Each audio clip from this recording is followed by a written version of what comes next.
All right, Doc here for the Detroit Beard Collective. Are you rocking a beard this spring, cuz? Is your beard feeling dry, scaly? Could the flyaway hairs use some taming? Does your beard have leftover food in it? You can't be rocking a beard like that these days. There's companies out there that help you groom your beard in a nice, tight way. Go to DetroitBeardCollective.com, a Detroit company that provides quality beard care products. Go to their website, DetroitBeardCollective.com, and check out the many items that they sell. Beard care sets, combs, Detroit Beard Collective t-shirts, or the very popular Beard Crate, which is a comprehensive beard care set which allows you to choose your favorite Detroit Beard Collective product, all for one great price. DetroitBeardCollective.com. Hey everybody, this is Freddie Cohen of ESPN Radio. When I'm not talking about breaking news or breaking news on ESPN Radio, I'm always a fan and listening to the Detroit Sports Podcast, and so should you. All I want to know is you got your popcorn ready. Do you got your popcorn ready?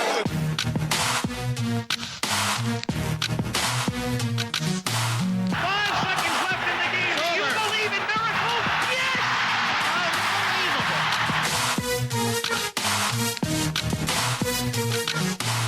I said, are you strong? They said, I'm strong if you strong. And I said, we strong then. I'm a man. I'm 40.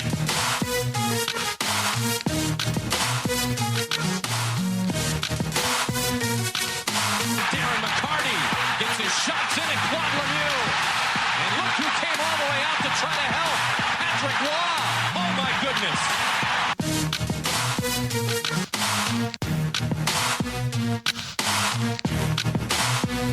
You are listening to the Doc and Jock Show on the Detroit Sports Podcast.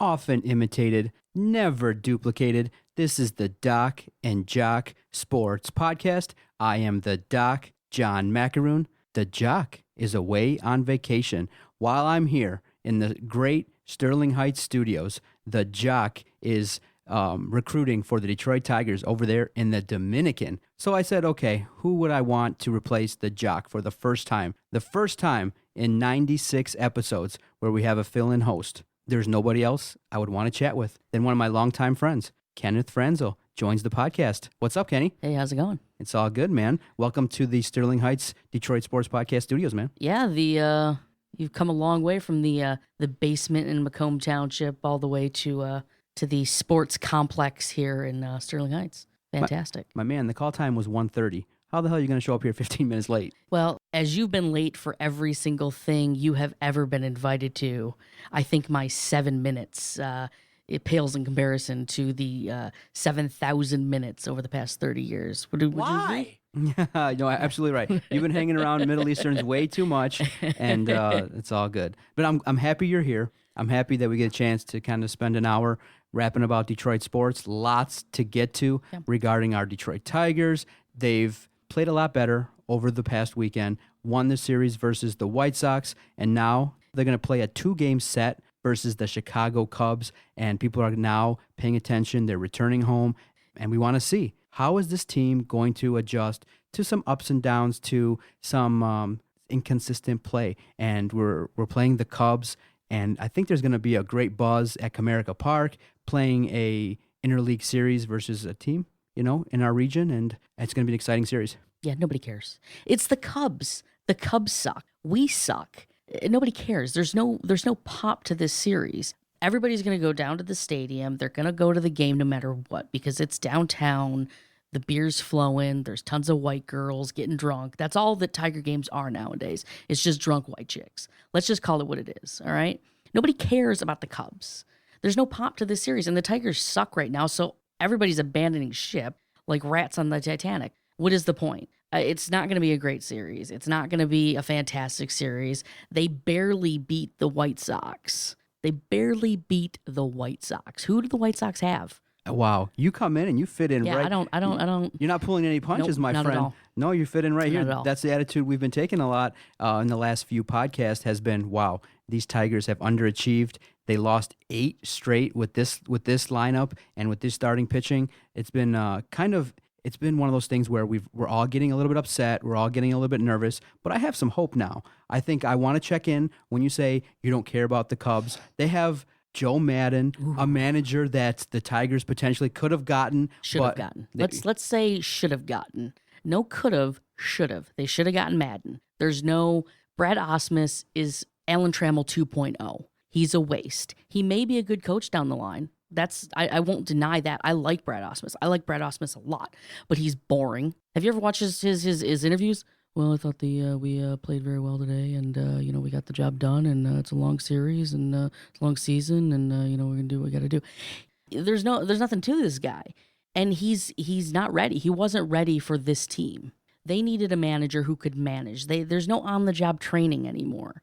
And this is Alan Trammell 2.0. He's never going to be a good coach because he's going to be just destroyed by this team. He's going to get fired next season after they've underperformed. Nobody's going to take a chance on him.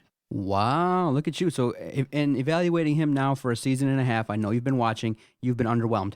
I have underwhelmed isn't even the right word. I haven't seen anything from him that has led me to believe that he is going to be a very good coach. Other than the fact that I think he knows how to put a game together. He called a hell of a game as a catcher. It's a fantastic game as a catcher. But Alex Avila calls a hell of a game as a catcher. Do you want him to coach the team? No. Yeah, exactly. So, I mean, he's a good guy. He knows the ins and outs. I like Brad Ausmus. I like Brad Ausmus a lot. Liked him when he was here as a player. But he's not the answer that this team needs. When you say nobody's interested in the Cubs series, I think they are because they have up-and-coming superstar in Bryant. They have a team that's kind of built from the ground up, and Joe Madden is managing the club. I think people are going to be interested to see, how do the Tigers kind of match up versus an up-and-coming young team.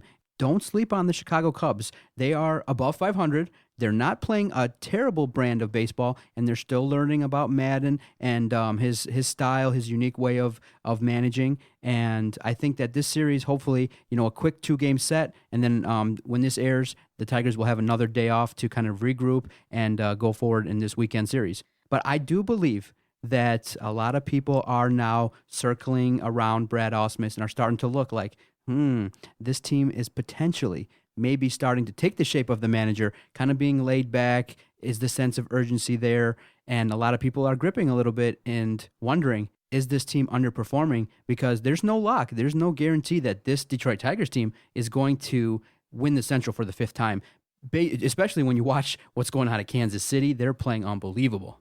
Are people wondering if this team is underperforming? I think we have concrete evidence at this point that this team is underperforming. Well, they started off 11-2, and then now we got hit by the injury bug. So when people are kind of questioning it, but that's not an excuse. Every team gets hit by the injury bug. You fall back on that as an excuse, and you're going to get run over. That's just a plain fact. Every team gets injured. Of course, you're going to get injured. And you're going to have injury issues when you signed Victor Martinez to that much money for that many years. What did they think was going to happen? That he was automatically going to not get injured after a career of injuries? I mean, what do you expect? So maybe, in your mind, maybe that could have been a casualty in the offseason. Maybe let him go? I like V-Mart.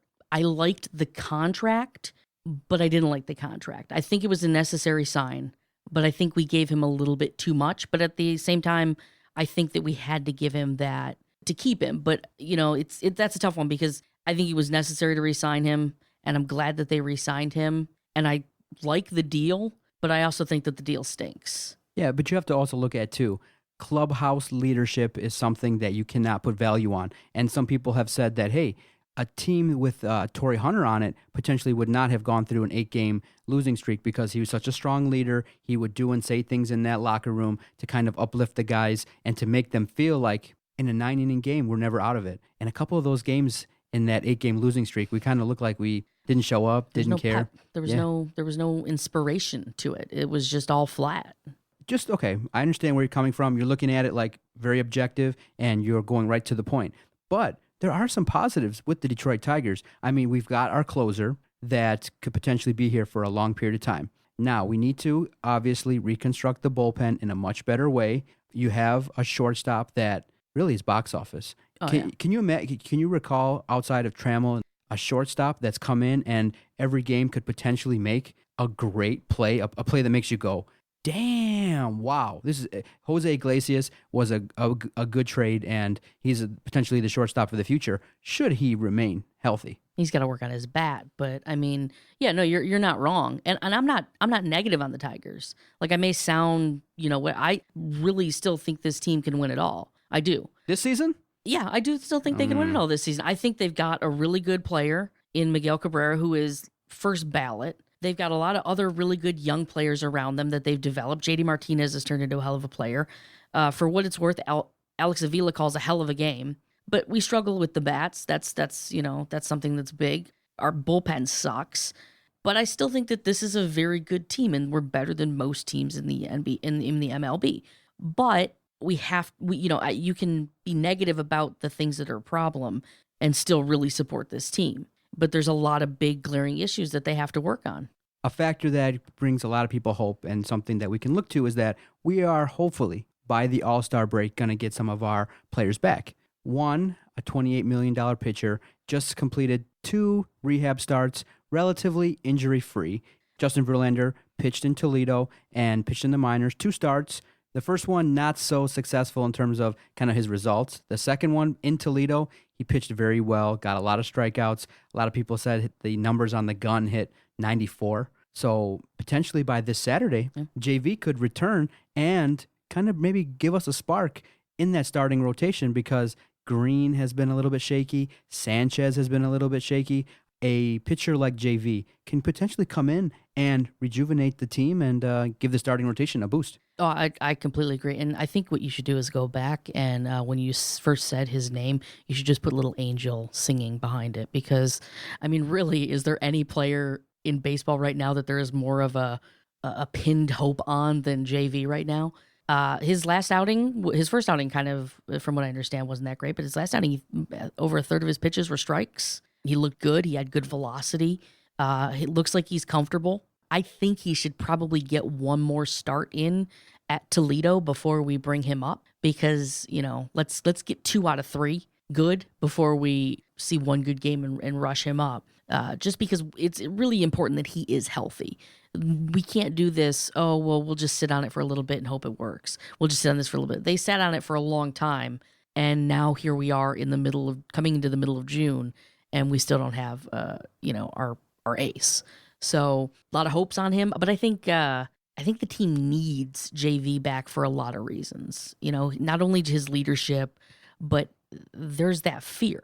We don't have any fear right now. We walk into a stadium and they're, Miguel Cabrera, the opposing team's like, ooh, but there's no, oh my God, JV crap. That's what we need. You need a guy, you want the fans of the opposing team to look at that upcoming series and go, okay, sweet. Verlander's not pitching against us. And that is something that you're going to get no matter what when he comes back, even if he's not full speed. So this team needs that intimidation factor. What's your confidence level regarding when JV comes back that he's going to be maybe not the JV of old per se that people kind of talk about, but a pitcher that can maybe get some outs, that can eat up some innings, go 6 deep in a game and have some quality starts? What's your confidence level? I think that they've handled this finally the right way. And I'm confident because I think he's got the confidence in himself. And looking at some of the photos and videos of his last outing, he looked confident. He looked like the JV of old. So if he comes back and he's got his head held high, then I'm excited. And I'm excited anyways. I think I'm a huge Justin Verlander fan. He's my second favorite pitcher in the Major League Baseball. So I mean, it's a big thing, like having him back. And like I said, the team just needs that. You can't help but be confident about it. They didn't rush him back. They didn't, bring him back, and say, we're going to play this and see how it feels. He wasn't sitting at Tiger Stadium, eating popcorn next to Kate Upton. He's in Toledo. He's throwing full games in Toledo. And that's what we need from him to bring him back. That's what we need confidence-wise. We need to see him pitch. Yeah, no, a lot of people are taking your stance and saying, you know what? The Detroit Tigers handled Justin Verlander as best as possible and didn't really do anything to exacerbate his injury. Now, when you look back, though, can you imagine, though, that he had core surgery, he's now come back, and now he's got a little bit of some elbow issues, some concerns. We're paying this guy $28 million for the next few seasons. And when you look overall at the contract, it just is one of those things when you look at it, we just need a little bit of value back from that contract. 10 to 12 wins a season is not really worth $28 million. We need a stud. And so that's why contracts where you pay guys for what they did in the past really could potentially hurt you in the future. You got to remember, the Tigers now are sporting a $175 million payroll, and there are teams like Houston and Miami who are sporting $100 million less in payroll and are in first place. Yes, they've struggled a long time, and the Tigers have kind of sold, have traded players away from the minors to pick up guys like David Price, to pick up guys that are now starters. But you're going to have to also now address what's going on in the minors. You're going to have some improvement with some of the guys that are back, that are on the main roster. Sanchez cannot go out there and give up 2 and 3 home runs a game. I haven't seen a situation where, a guy that can throw 2, 3, 4 innings consecutively and blow guys away. And then right around the 5th and 6th inning, tanks, falls apart. His stuff is good. $16 million a season. I would like Sanchez to come back. I would like him to come back strong. And then you sport a starting rotation of Price, Sanchez, and Justin Verlander. You have a chance to win these games. Guys can't do it all. I mean, Sanchez, is the problem Sanchez, or is the problem that by the 6th inning, Sanchez is lights out and he looks at the scoreboard and he has no lead? The bats aren't hitting. Bats have been our biggest problem. People always point to the bullpen and they point to the rotation, and that's always been an issue. But the bats is the biggest thing. We're not getting the hits. We're not getting guys on base. The other day, J.D. Martinez was 90% of the Tigers' offensive output. That can't be the case. You have to have equal distribution. You can't have 2 guys who are hitting the ball well and the rest of the team not. And that's where the problem is. I mean, I don't blame Sanchez for by the 7th inning just being like, are you kidding me? You get 4 innings in and then you got nothing to show for it because you're still locked up and you're not getting a pitching duel every night. It's not like he's getting in, a pitching duel every single time he goes out. The issue is that he's not getting the support. That's the biggest problem. And that falls back on Brad Ausmus. Ooh, the lineups. Yeah, I know Kinsler went through a slump. What was tough was you had a collective unit of guys struggling all at the same time. You would think with Cabrera, Cespedes, J.D. Martinez, Kinsler, that as a unit they would not struggle offensively. And to have, but none of those guys are offensive guys. I mean, when you think about Kinsler, you don't think about his bat. When you think about Cespedes, you really don't think about his bat, unless you're mistaking him for Yasuo Puig, which is what most people do because they're racist. But, these guys aren't recognized for their bats. They're recognized for their defense. And they got killer defense, but they don't have bats. A couple things, a couple news and notes with the Tigers that I want to get your opinion on. We've seen a wave of young players come up in the major leagues, a great wave of young players under 25. We have one that was highly touted, third baseman Castellanos. We talk about him quite a bit on the podcast. He's kind of now become a focal point because he was the top prospect in the organization. He's come up. It hasn't really translated either way on offense or defense. I mean, Adam has pointed out on the podcast several times that playing him in the outfield, then putting him at third, then playing him again in the outfield, now he's a full-time third baseman, just has hindered his growth on the defensive side. His at the plate struggles a little bit with inconsistency. It's under 250. So your thoughts on Castellanos? Do you think that, are you taking the stance like a lot of people are, like, let's just give it some time, ease up on him? But when you're seeing guys, from the Rangers, you see Stanton with Miami, you're seeing the young player from the Cubs, a lot of young up-and-coming players, Mike Trout, a lot of young up-and-coming players that are superstars that were highly touted. Why can't we expect a little bit more from Nick? Yeah, but Nick wasn't the biggest guy. He was the biggest guy in our system. Our system, he was our stud. Comparatively speaking, he was very low ranked on, national scales. And they jerked him around too much. They moved him. Is he going to play third? Oh, Cabrera plays third. Is he going to play in the outfield? Oh, we got a loaded outfield. What are we going to do? They moved this guy around so much. They kept him in Toledo because they kept jerking him back and forth from position to position to position. And it affected this guy, and he hasn't been able to recover. And, now we've got this team that's so hard on its players. I mean, we as a fan base are just very difficult on our players. If you don't perform right away, you get kind of bullied down. So I do agree. I think he was jerked around too much, and now there's so much on his shoulders. He can't possibly, live up to those expectations. I think he's doing a good job. He shows promise. A good coach and a good coaching staff would be working with him a lot more. I'd like to see him get a little bit more, training and development from the staff instead of just throwing him out there and being like, okay, well, you're the future. Well, no, you're not. JD Martinez is a better future than Castellanos right now. And JD Martinez was a throwaway. Okay. So, and as far as these other teams, Houston's and Miami's, that's great. They're developing these players, but it is what it is. All of those guys that are talented in Houston will be in LA and Boston and New York next season and the season after that. So it's not, that's how baseball's been for a long time. It's just with the ESPNs and all that kind of stuff. It just, you hear more about it now because it's everywhere.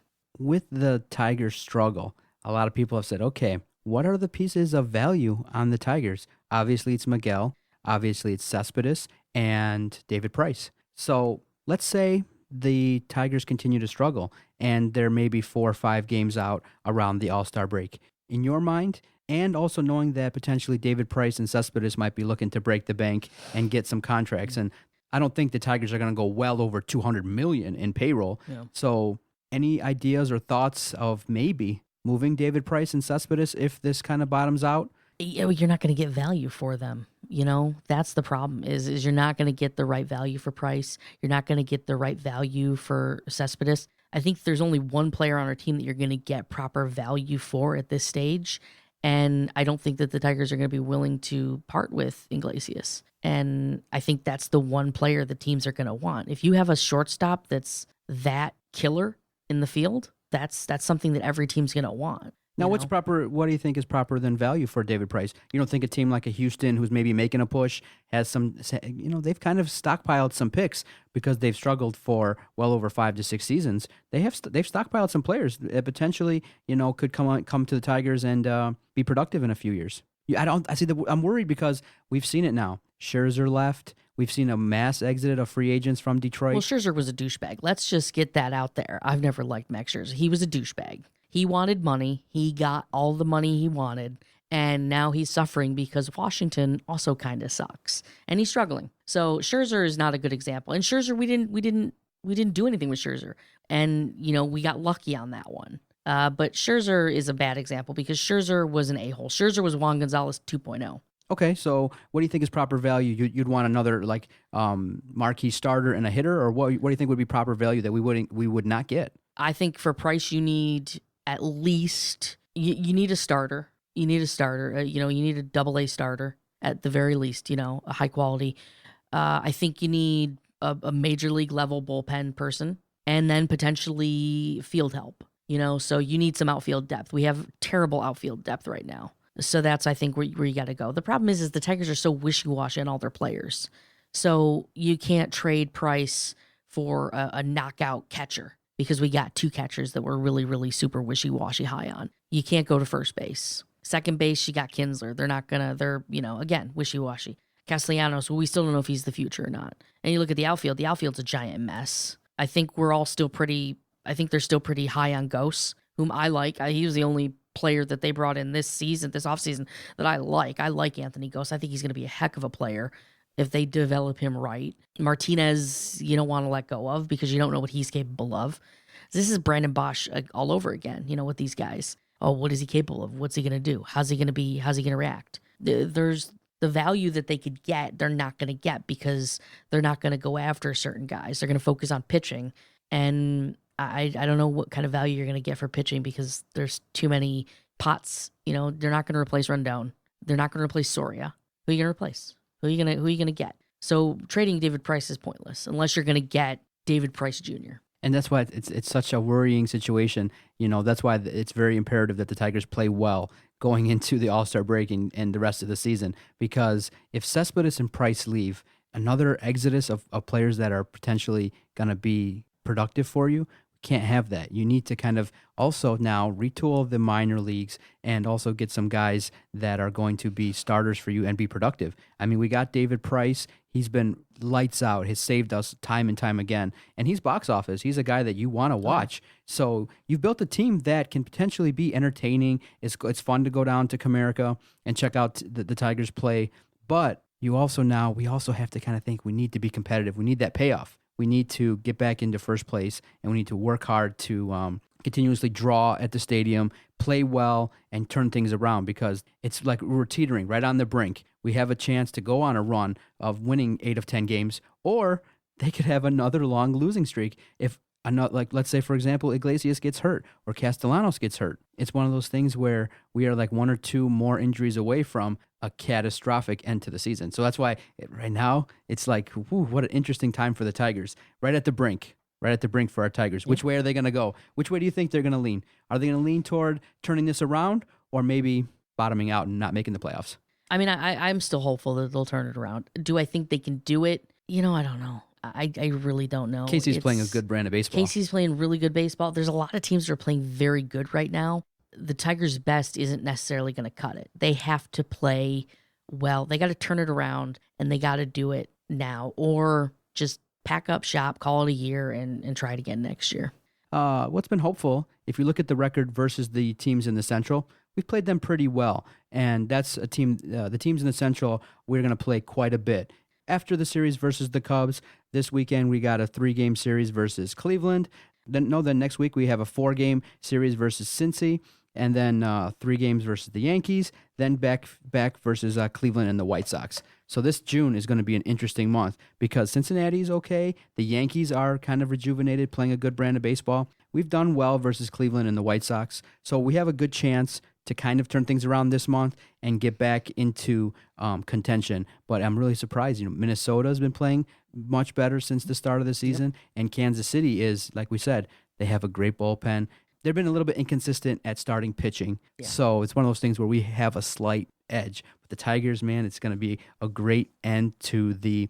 It's going to be a good watch for the next couple of weeks to see which way they go. I know the heat got a little bit, the pressure on the Tigers got a little bit hot the last week. When you lose 8 games in a row, it's not something that this fan base is used to, and it was really a little bit nerve-wracking, right? Yeah, well, and, but it happens. I mean, every team's going to have their slumps. It's how you respond, how you come at it. And this is a team that is built for fall baseball, not spring baseball. This is a team that is built for fall. And so here in the summertime, they're going to turn it up. They're going to, this is what you want from them. You want them to get things together and put in a run.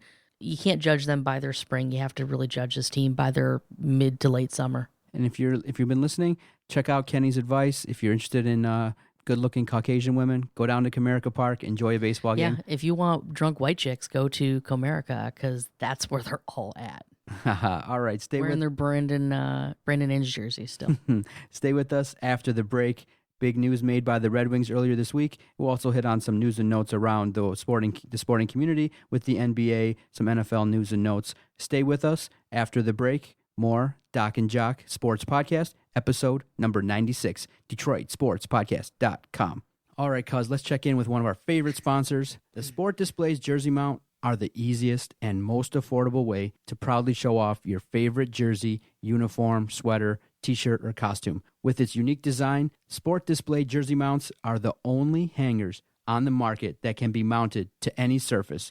This allows for easy access to your favorite jersey on game day by simply snapping the rod into or out of the holder. You've got yourself an Anthony Mantha jersey, you want to hang it up. If you have a Steve Yzerman jersey, and if Tampa Bay wins the Stanley Cup, he not only is a great executive, you want to hang up his Detroit Red Wing jersey in your office, simply snap the jersey mount on and off. It's easy to use. The jersey mount really adds to any man cave. Sport Display jersey mounts are affordable, easy to install. They can be mounted anywhere to both wall or ceiling. If you want, go to jerseymount.com/Detroit-sports-podcast and get a jersey mount and get 5% off. Visit jerseymount.com and check out a really great product that really adds to any man cave. jerseymount.com, get 5% off. All right, everybody, thank you so much for your support. Lots of ways to support us here at the podcast. If you like what you're listening to, if you enjoy the podcast, if you want us to continue to provide great content every Monday and Thursday, if you want us to continue to take phone calls, just go to our website, DetroitSportsPodcast.com.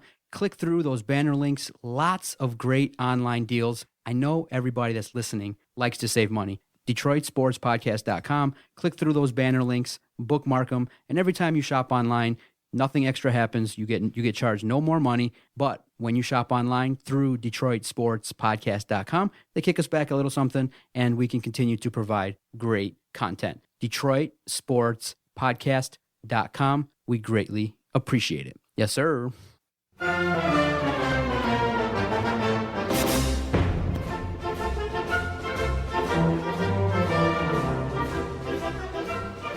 Doc and Jock, episode 96. Kenneth Franzel sitting in with us. Do you know what this is? Yes, I do. What is this? I need before we get that, I need a cool sounding nickname because it just doesn't sound right. You know what I mean? Doc and Frock. How about Rock? I'll be Rock. Oh, yeah, I'll be Rock. You'll be the Rock. I'll be Rock. I'll do it with an eyebrow the whole time. Okay, there you go. That'll really get your podcast ratings up. I'll just have the eyebrow the whole time. People will love it. There you go. Yeah. Can you guys hear me with that?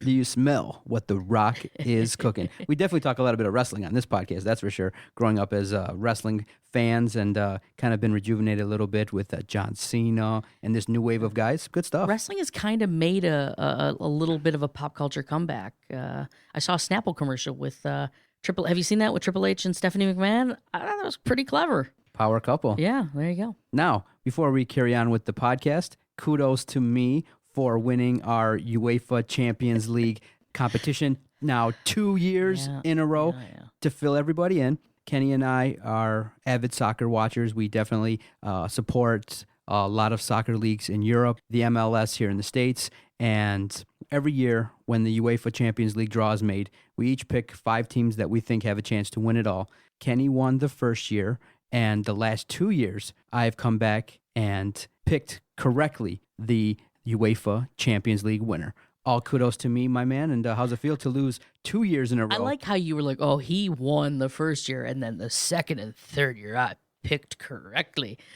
You know, I mean, it's congratulations. You picked the two of the best teams in soccer. So, it's not exactly rocket science. I would like it to be known, however, that you have kind of fished my my teams in the past and thrown me off in our drafts.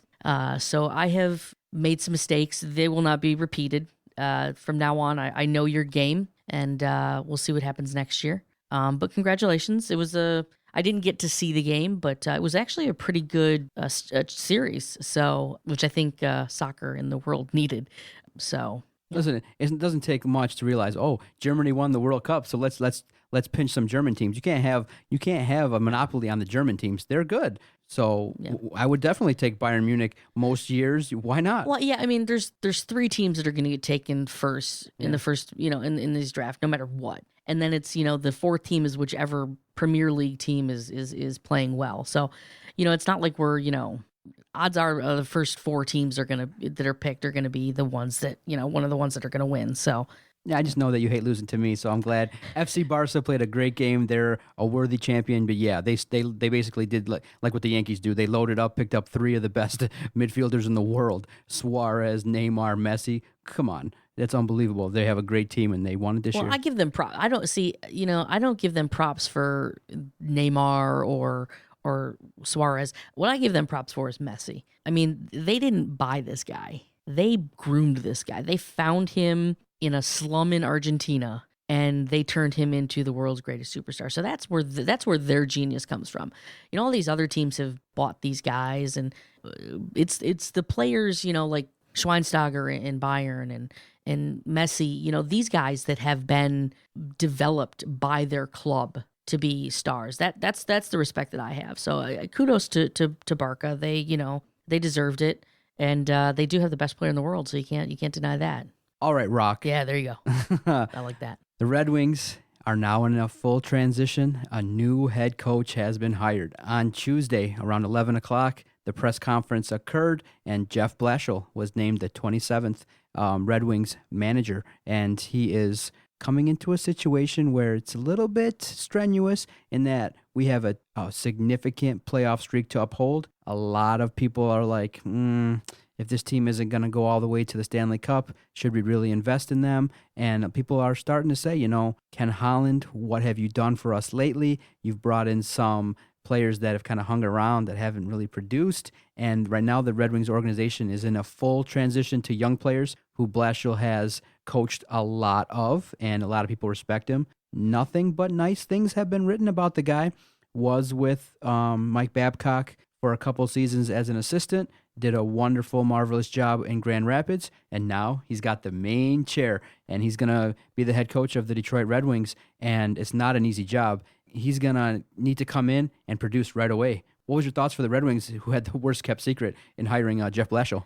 I mean, I don't know. I like the guy. He seems perfectly capable. He's won wherever he's gone.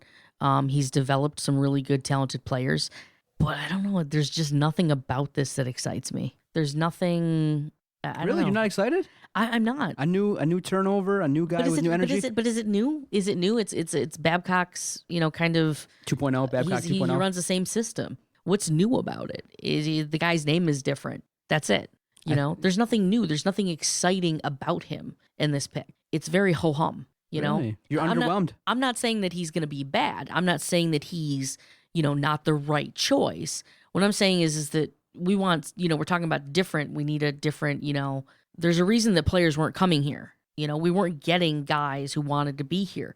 All of the good players were going to other teams, which is not how the Red Wings should be. The Red Wings should be the team that they are. They're the Yankees of hockey. So what was the problem? Well, we don't know what the problem was. But this is, like I said, this is just Babcock 2.0. There's nothing new. There's nothing exciting about this. It's just, the old guy left and now his son's running the company. You know what I mean? You were thinking maybe they should have maybe expanded the search and maybe looked at the new head coach at Buffalo, Bilesma? I think it was a huge disservice to the team, to the fans, and to the organization itself to not look at other coaches. You christened this guy because of what? Because other teams wanted him 2 seasons ago? Because he did a good job in Grand Rapids? Is that enough? Is that really what we want? Why are you not looking at other players? Coaches, why are you not going out there and shopping? That's the problem that I have. If you want to buy something, you don't go and just buy it. You look around and see, well, is this product going to be the best or this or, they didn't do that. This was just, well, here's this guy. Other teams want him, so he's got to be good, right? So let's just hire him instead. Well, he did win a Calder Cup in Grand Rapids. Oh, my God, a Calder Cup. Oh, so exciting. That doesn't do nothing for you? No, it doesn't. It's the Calder Cup. Wow. It's the Calder Cup. Who's excited about a Calder Cup winning coach? Well, I think the reason why he's held in high regard is that he's got a little bit of that training from Mike Babcock. He sat on the bench, and once, kind of the ebb and flow of coaching in sports is you usually have nose to the grindstone, tough SOB coach or manager, and then you kind of bring in the next guy. He's a little bit softer, but maybe delivers the message, but just in a nicer way. The reason why Mike Babcock really looked at it and said, it's time maybe for me to go to a new organization, is he was here for 10 years. And so the message got a little bit stale, and he realized it too, that, hey, this challenge got old. I'm talking to the same players. I'm talking, and my message is basically the same year after year, and it's not getting that much of great results. We didn't get out of the playoffs, or we didn't get out of the first round for a couple seasons. So now you got a new guy, Blashill, who's worked with these players who are going to make up the majority of the roster. He's coached the young players. We got to remember, in the past, like you said, the Red Wings were the Yankees of hockey. They could just go pick and choose and buy whoever they wanted. They could spend and spend and spend. But now there's a salary cap. So the onus is now on Ken Holland to put together a good mix of players. And they're high on very young players like Tatar and Nyquist, some potential very good players in Dylan Larkin and Anthony Mantha, and they want a guy similar to them, a young coach, 41. So they want a guy that is going to be able to rally the troop together, be an exciting leader, and by all accounts, this is the guy they've chosen. They've, basically taken a guy and brought him through the ranks, and they said, okay, we've put the training into you, take the reins and go through it. Yes, I 100% agree. The biggest concern is he's a rookie, first-year head coach in the NHL. He's going to get an education real quick when he plays some of these other coaches with years and years of experience. But I think you should be excited. It's a new, a new coach, and I think Blashill has a chance for success. Maybe not in the first couple years, but I think he's got a chance, an above 60% chance of hoisting a cup, in my opinion. like I said, I denying the guy's talent for the job and his credentials to have the job is not, you can't. He should be the coach. The problem that I have is that things weren't working. We weren't getting the job done. So, but nobody wanted to change. Babcock was like, well, screw this. I'm just going to go someplace else and do my thing there. And then the Red Wings said, well, we don't really want to change either, but we need to change. So let's just get the guy who is the least amount of change. If it's not working, you change it. If you're going to redecorate your house, you don't just change the blinds. You get new carpet. You get a new sofa. That's, you don't just do one little thing that sort of changes it. Oh, so you're saying you were looking for someone to change the whole philosophy, to maybe look at you wanted a clean slate. Well, if Babcock's message isn't working, if Babcock's message isn't getting the job done, maybe that's what this team needed. Maybe that's what this team needed to look and see if that was the problem. But now they're just saying, well, we don't think that was the problem. And really they're saying that, all of that time and money invested in Babcock, they don't want to say that was a waste. So now we're just going to get the next best thing to Babcock. And a guy who's going to just kind of keep things sort of the same. It's the status quo. And when has the status quo ever done anything? Okay, for you, does he get a long honeymoon period? Let's say, for example, they don't make the playoffs in his first season. Is it a complete disaster? And are you panicking and thinking, oh, maybe one and done? Or do you say, okay, he's got to earn his 3 years that he got his first contract? For you. No, I think if he can't get us to the playoffs, or at least in a playoff fight in his first season, he's got to go. The onus on this team, the goal of this team is to be in the playoffs and hoist that cup.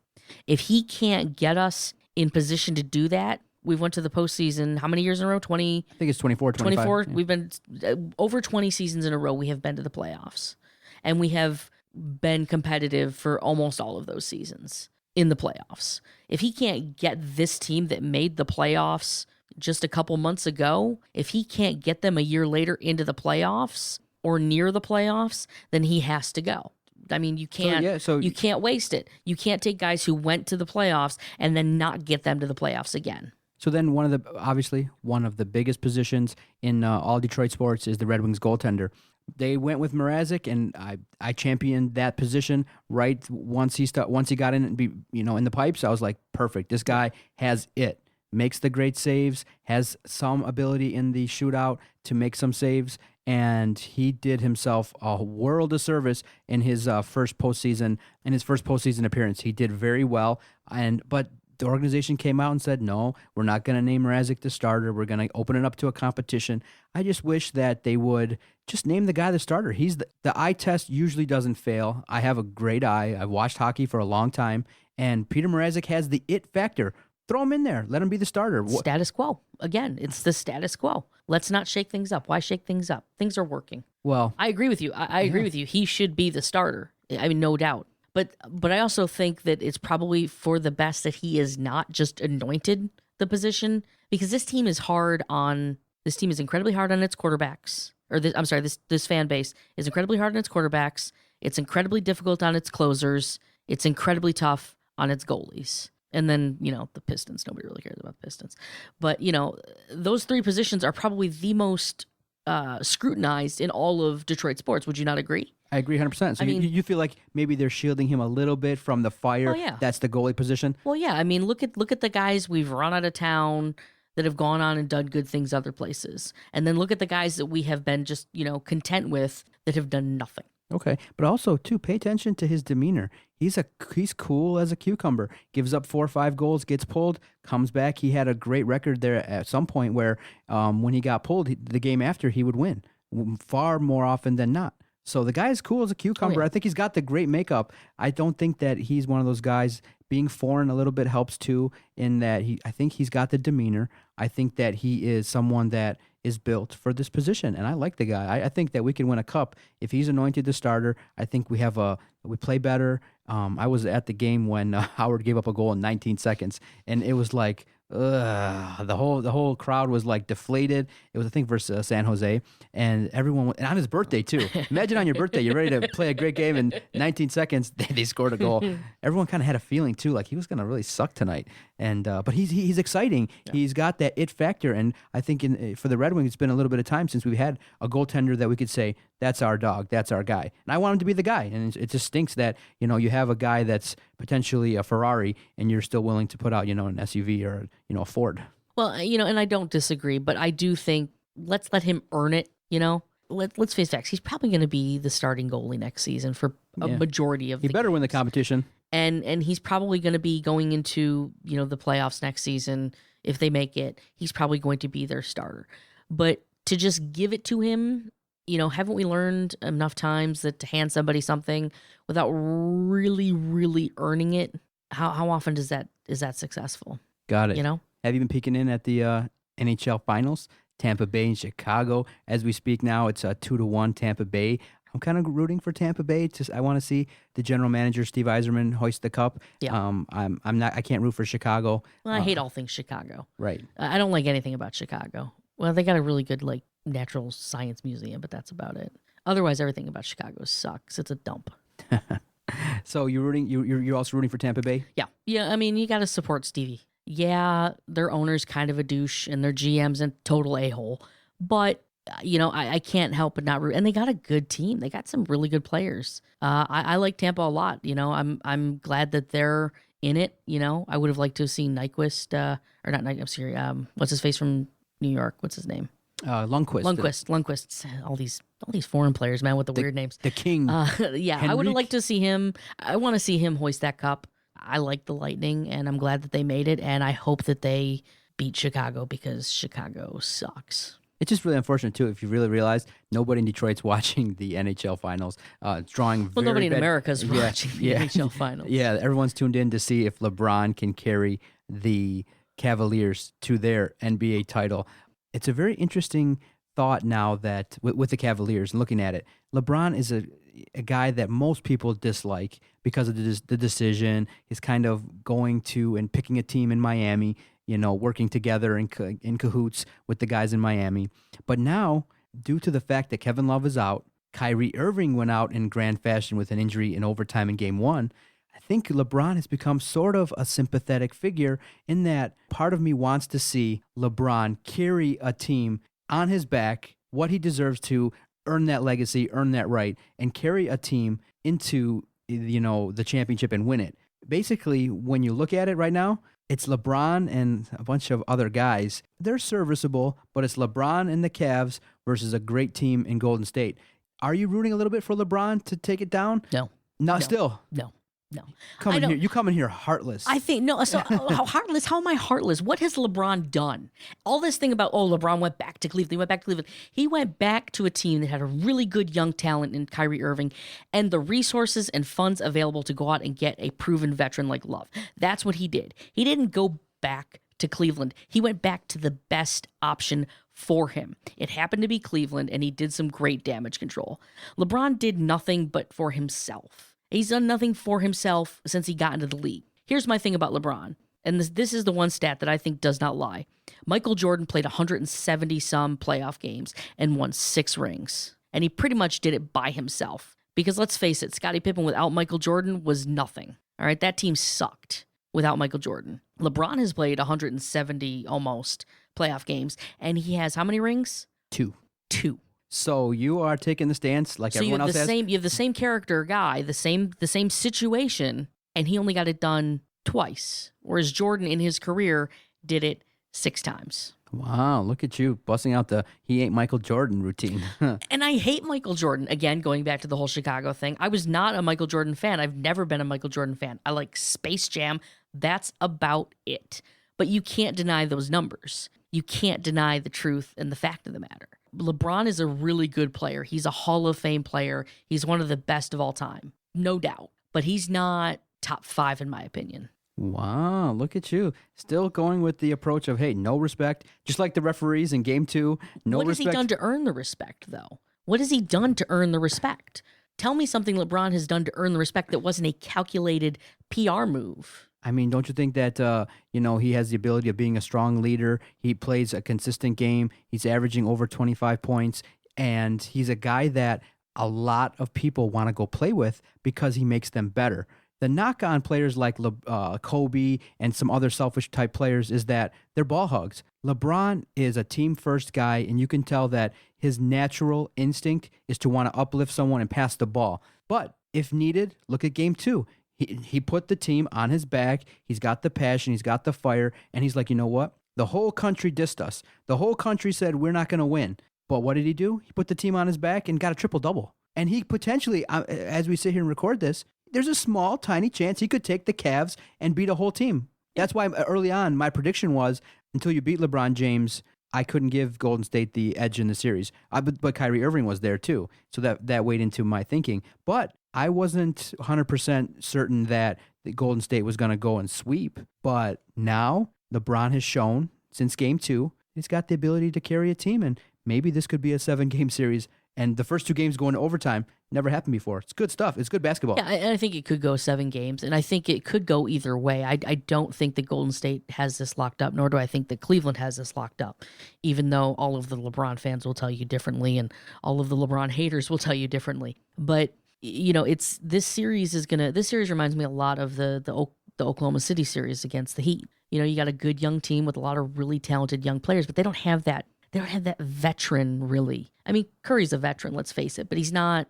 He's not that veteran, old school leader that LeBron is. He is a leader, but he's also a ball hog. And a lot of people say, "Oh, he carries a team on his shoulders and he puts the team on his back and he gets 36 points and a triple double." Sorry, but he doesn't do that. He just shoots the ball because he's a ball hog. He's Kobe with the ball. He doesn't want to give up the ball. It's not that he's a good leader. He just doesn't want to give up the ball. He wants to take the shots. He wants all of the publicity. That's who LeBron is. He's a publicity guy. Everything he has ever done has been a publicity stunt. Wow. No love from The Rock on the Detroit Sports Podcast Absolutely. for LeBron James. Won't give him his cred. I am looking forward to his little Judd Apatow movie because he actually looks quite funny in that Amy Schumer, whatever the hell it's called. But other than that, no, I have no concern or love for LeBron at all. All right, let's take our last break, and then I'm going to call you out for something that you have done with our Detroit Lions. And I don't think nobody knows this, but I'm going to call you out after the break. Stay with us. Bring it. The Rock and the Doc, DetroitSportsPodcast.com, podcast number 96. Definitely check out the guys at the Detroit Sports Nation, DetroitSportsNation.com. Great website. They are unbelievable. They are killing it on Facebook. Give them a like at their Facebook page, Detroit Sports Nation, and definitely check out their website, DetroitSportsNation.com. Our collaboration with them has been excellent, and they continue to be a strong presence here on the podcast because they bring the noise and they have great content. So thank you guys again. We can't thank you enough. You're the future of our business, and I know when you guys have a podcast like this, our future is in good hands. You got to check out their stuff. I mean, I'm really impressed by it. You guys have probably one of the better ones I've seen in the country. Wow. In a short period of time, you've done good work. Look at me kissing your hand. I know.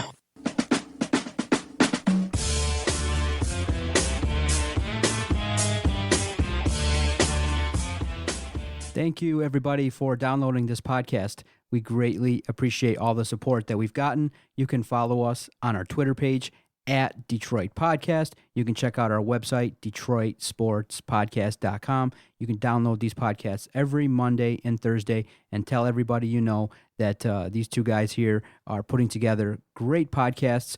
Check out Jarvie and Stubbs on Monday, Doc and Jock every Thursday. We try to bring great, passionate sports talk in our own unique way. And we thank everybody that listens to this. That's why we keep doing it. That's why we can bring our friends in. That's why we can talk to the local media and some great things happening with the Detroit Sports Podcast Network. And we thank everybody. We can't thank you enough.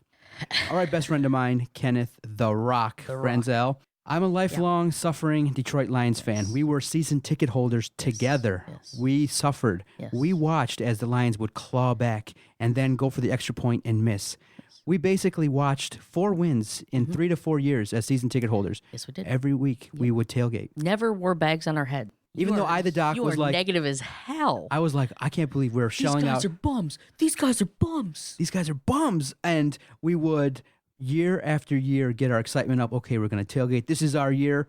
And then all of a sudden, a year or two ago, I read on your Facebook or Twitter, I, Kenneth Franzel, am now Lions free. I'm a Denver Broncos fan. Yep. Are you kidding me? You abandoned ship. I did. What the hell is that about? What the hell is that about? Do tell. Okay, so I A lot of people have gotten on me about this. Yeah, you know, you call me whatever you want. But here's the thing. At some point, we have to stand up and say that we can't support this team anymore. What a dick. I mean, you know, what have they done for us? All that we have given to them, all of the years, all of the Lions apparel that we have bought. What a dick. All of the games that we went to, the tailgating that we did.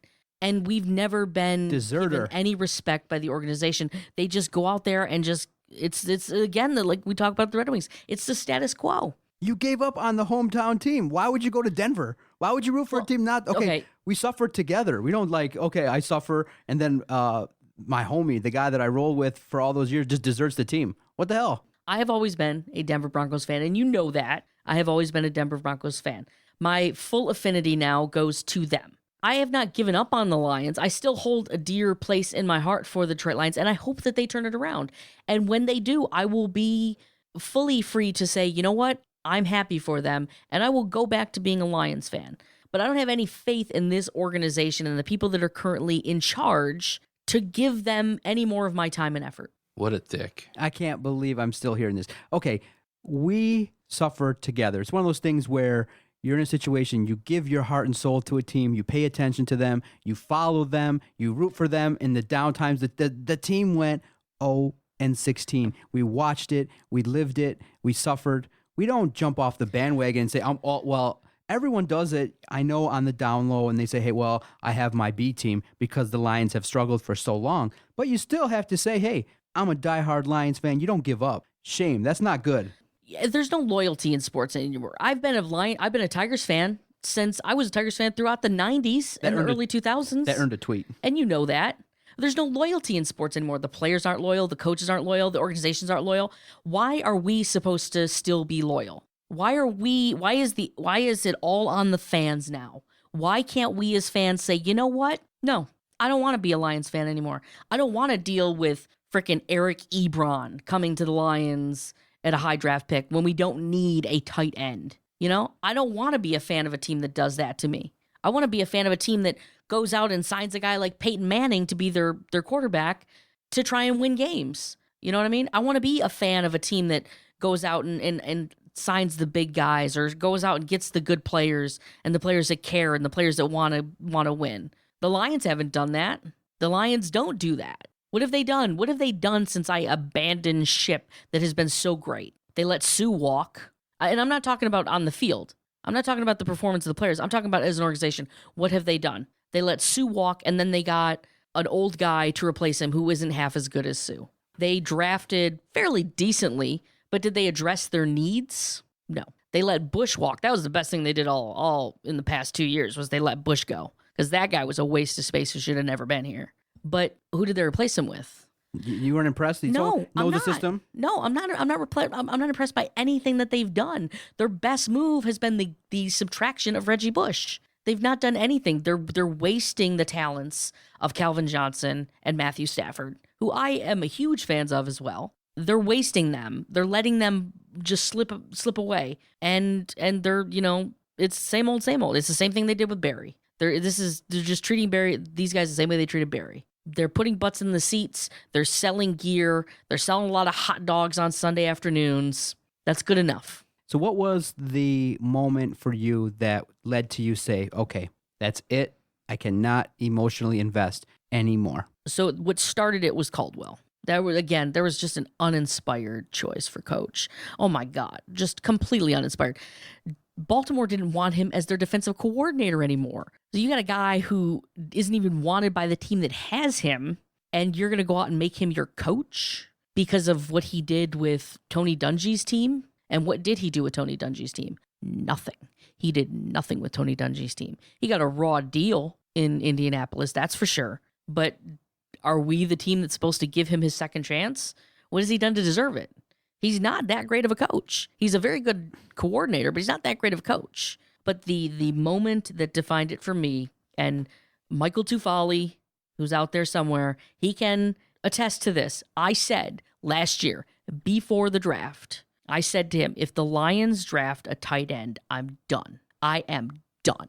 And what did they do? What did they do? Why did they need Eric Ebron? And what has Eric Ebron done? Nothing. Why? Exactly. Why? They've got a decent enough tight end in what's his face, Furrier or whatever his name is. You know, he catches the ball in the end zone. He does his fancy little dances.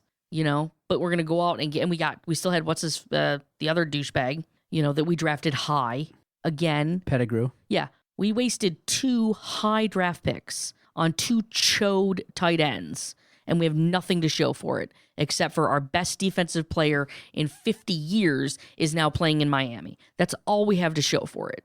So now you washed your hands of it. All the history, you said, you know what? No. I put it down. No. And no, I know you have a little bit of an emotional attachment. You peek in, you know, I definitely text you and tell you, hey, Lions are doing this, or hey, they won 11 games this year, and look what happened with the Broncos. So they gave you the ultimate disappointment by getting to the Super Bowl last season and then losing. That was sad. Yeah, very sad. But they put in the effort.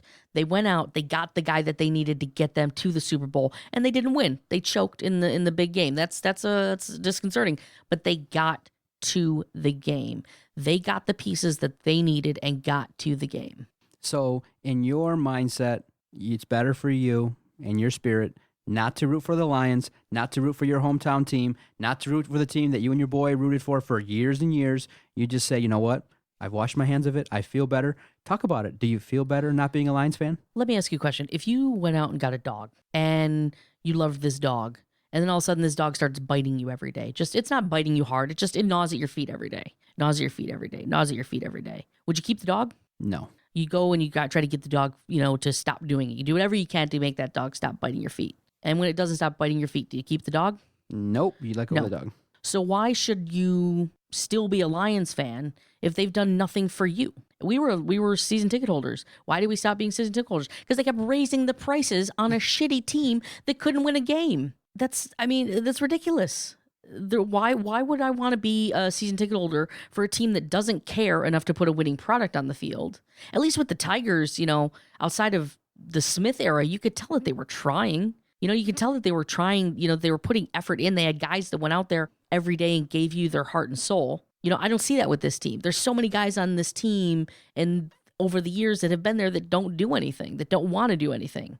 So why should I support them? Why should I support a team that does nothing for me? Wow. And takes advantage of me as a fan and doesn't care. And then gets players that are so overhyped and they underperform. Like Stafford. We as fans protested Millen for years.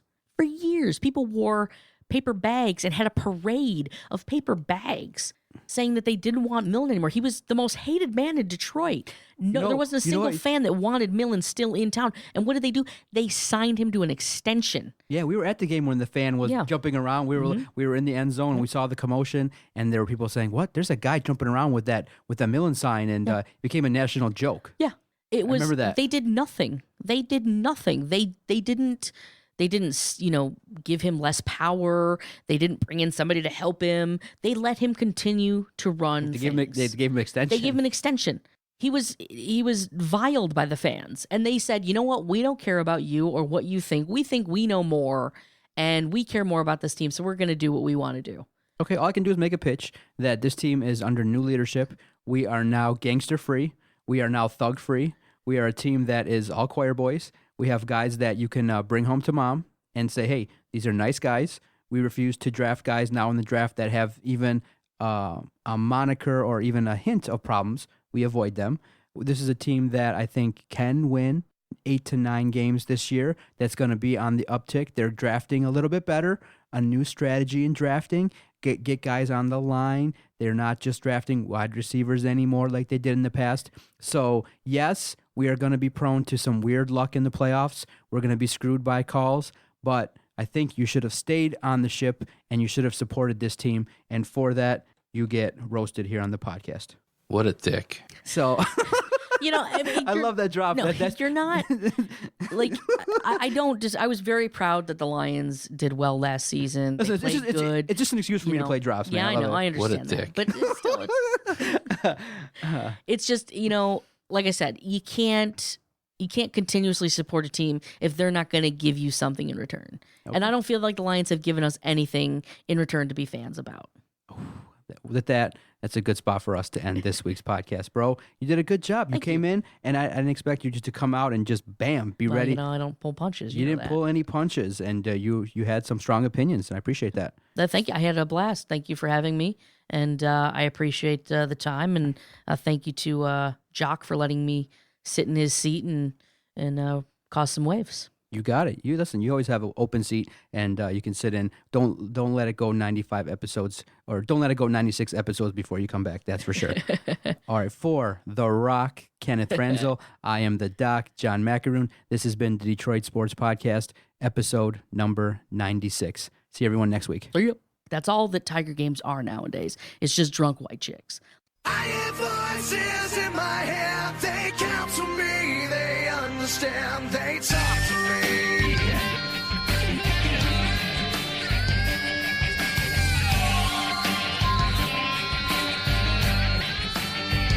They talk to me.